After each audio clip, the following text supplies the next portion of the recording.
Congressman, a lot to get down to today. Holy smokes. Thanks for being back. Before I get to the policy and to everything that's going on at the White House, big breaking news out of your state of Ohio today. Senator Rob Portman announced he's not running for re-election. I got to ask you, you've got to be right on the top of that short list. Are you going to run for the U.S. Senate? Oh, well, good to be with you guys. I mean, we'll see. Look, I'm focused on my work on the Judiciary Committee. We just got our members, the new members who are going to come on as Republicans. And frankly, what I'm focused on, Sean, is this crazy impeachment trial. Yeah. I mean, the Democrats have been trying to remove President Trump from office before he got there. Now they're trying to remove him after he's left. So, I mean, this is crazy. And that's what we're focused on, doing everything we can to make sure this thing gets over with and the president is not convicted in the United States Senate. Congressman, I got to talk to you about the precedent that this sets because, you know, for one, you have no hearing in the House at all, as you saw last week. And we're just an hour away from Nancy Pelosi delivering this to the Senate, where they're essentially trying to just cut the political future out of Trump's hands, that he could ever run for anything. You know, what happens in 3 to 5 years when the right wants to do this, you know, and what is the left going to say? No, it's a bad precedent. Now it looks like the Chief Justice Roberts may not preside. That's a bad precedent, I think, when you move forward. I liked a few of the things that President Biden said last week in his inaugural about unifying. But how do you unify when you're trying to impeach a president that's already left? How do you unify when you impeach a president with no due process? How do you unify when you have the cancel culture trying to prevent 75 million people from even speaking, from even exercising their First Amendment liberties and having a real debate in this country? So this is not healthy for the nation, what they're doing. And as you point out, this sets a bad precedent as we move forward. It's a horror. I mean, you can now use it to go after your political enemies after they've left office so they don't present a threat to you in the future. This is, I think that the left is making a huge political mistake. Can I ask, like you mentioned the Judiciary Committee, are you guys going to be involved? You got, as Lindsay mentioned, you got cut out in the House because Pelosi didn't actually follow historical precedent. But what is like your role, or are any of you guys going to be, you know, defenders of the president in the Senate trial? Yeah, I don't think we will be on the Senate floor, but we will certainly be making the case like we are right here on TV and in the media, making sure that the country knows what's going on here, what the Democrats are trying to do. I mean, think about this. The fundamental issue is, how do you incite a riot that was already planned? How do you incite a riot that when the breach happened before the president completed his speech? How do you incite a riot when the president said, peacefully and patriotically make your voices heard? This is ridiculous. So you have the lack of due process, the fact that he's left office, and the fact that he was engaging in constitutionally protected speech and specifically told rallygoers, peacefully and patriotically make your voices heard, which is what you're supposed to do in this great country. That is First Amendment liberties. That is basic freedom. So this whole case is ridiculous. The country knows it. But you're right, Sean. What they're scared of is this not just about threatening the president in the future. This is about making sure he can't run. He can't run again in 2020. That's what they're afraid of, because this president, when he was president, did more of what he said he would do than any president in our lifetime. And that is something the American people appreciate. What are you going to do? Go do what you told me you're going to do. Go do what I elected you to do. That's what President Trump did. And that's why the Democrats are afraid of him. You know, Congressman, I want to switch gears for 1 second because of impeachment, there's obviously some folks on the House side, your colleagues, that voted for impeachment. I'm with you on this thing. But here's my question. We face, frankly, some serious concerns about what this administration is already doing. And if we're not united in speaking out as you do, as making sure people understand what's at stake, we're in big trouble. And the question I have for you is, walk me through the sort of, how do we right the ship within our own party so that people get focused on Biden and this agenda and stop maybe the infighting? Or do you think that we need to have this discussion internally first? No, we focus on what the Republican Party is about. The Republican Party is about, you know, the strength of the individual. It's about individual liberty. It's about lower taxes so families have more of their money that they can spend on what they spend. It's about keeping energy costs low, making sure we're energy independent. And we contrast that with what the President Biden is doing with his executive orders, what he did with energy and the pipeline. I mean, my guess is, unfortunately, Energy prices are probably going to go up now. That hurts every single family.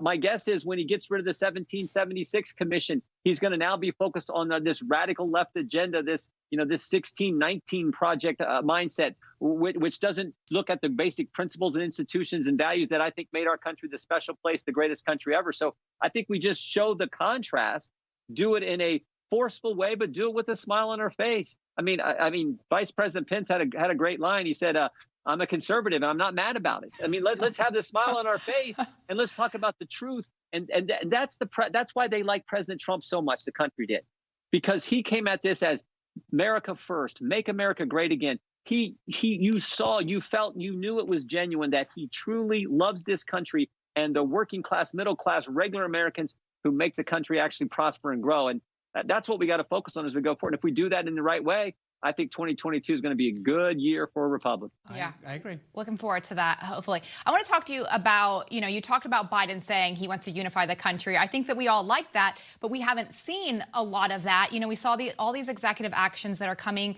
out of the White House now. He never fully articulated his policy items on the campaign trail. Sean and I talked about that just moments ago.